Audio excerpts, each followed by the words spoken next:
အောင်နေငါလုံးမသားတွေအကုန်ပောက်သွားနေတော့တဲ့သူတို့မှတုံးလုံးတွေလဲကုန်ပြီ အော်လေအဲ့ကောင်လည်းအော်တယ်မလား ဟောလေအလုံးမနှမလုံးတွေငါတို့ဆဲငါတလုံးမှမဆဲပါဘူးဘာဖြစ်လို့သူတို့ဟိုဟာဖြစ်တာလဲ တူရပြပြ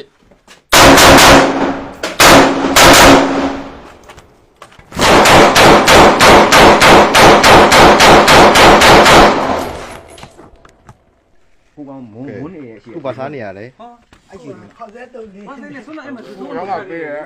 အေးအဲ့ဒုံးရဲ့အရှိကိုချန်ဟိုဘက်ချန်နေရတယ် ဒါပါလေ အာလူနဲ့အသားတု ပြီးရော အတုနော်အစ်မဟုတ်ဘူး တော့